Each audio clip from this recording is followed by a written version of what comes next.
Les modes de contraction au niveau musculaire. Comment travaillent ces muscles, justement? Donc, il y a deux types de contractions. Tu as les muscles phasiques et les muscles toniques. Donc, les muscles toniques, ce sont les gros muscles, ceux qu'on voit, ceux qui sont beaux, qui font qu'à la plage, voilà, on brille, tu vois, le body summer. Et donc, les muscles toniques, c'est les mouvements. Tu fais des grands mouvements, biceps, mouvement, hop, tonique. Il va travailler, mais il va prendre du volume, de la résistance, il va être bien. Mais tu vois, autant là, ça va, autant si je fais travailler mon biceps dans d'autres axes, je vais avoir besoin de mon épaule. Et mon épaule, c'est la coiffe des rotateurs, et pour qu'elle tienne, la coiffe des rotateurs, c'est des muscles phasiques par phase, par bouffée de contraction. Donc mon cerveau tonique, il envoie un courant continu, il fait « vas-y, contracte-toi ». Et en phasique, il fait « tu peux te contracter, s'il te plaît ». Donc voilà, il va falloir faire des vibrations.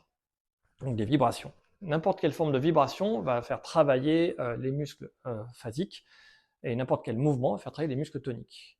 Donc dès que tu as mal au dos, dis-toi que les muscles qui maintiennent le dos, ce qui donne la structure pour le dos, c'est les contractions en vibration. C'est pour ça que moi je conseille mes patients de faire des mouvements de corps debout, parce que là vraiment ça va vibrer, tu auras un véritable intérêt dans le maintien.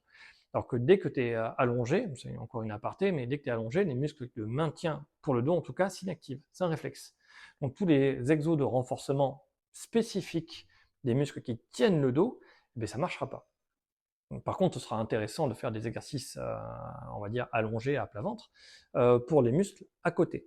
Parce que ce que je t'ai pas dit, évidemment, c'est que le monde n'est pas blanc, il n'est pas noir, il est gris. Et donc, tu as les muscles, on va dire, à parler du dos, tu as les grands muscles du dos qui permettent de faire des mouvements, comme ceux du nageur, qui donne un joli dos.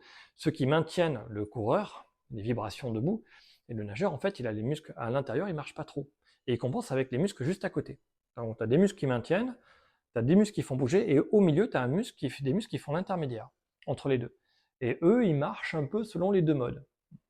Je sais pas ce que je voulais dire en disant ça, je me suis peut-être égaré encore une fois, mais tout ça pour te dire que le corps aime le fait qu'on ait un équilibre, et en général, il faut tendre vers cet équilibre-là. Donc il faut faire de l'endurance debout, de l'endurance allongée, il faut faire de l'endurance en général, plus la puissance, et c'est cet équilibre dynamique que le corps va aimer. Et si tu vas trop d'un côté, tu auras trop de puissance par rapport à tes capacités de maintien, tu vas te blesser. Et si tu as trop d'endurance, dès que tu vas faire quelque chose d'autre, tu vas te blesser aussi. Donc il faut aussi le travailler pour ne pas se blesser. Tu es un marathonien, tu fais un déménagement, tes chances de se blesser sont très élevées. Tu vois, tu fais de la musculation, tu es très fort physiquement, tu as des gros muscles, tu fais de la course à pied, tu as de très grandes chances de te blesser parce que ton système de maintien, il n'est pas si fort que ça.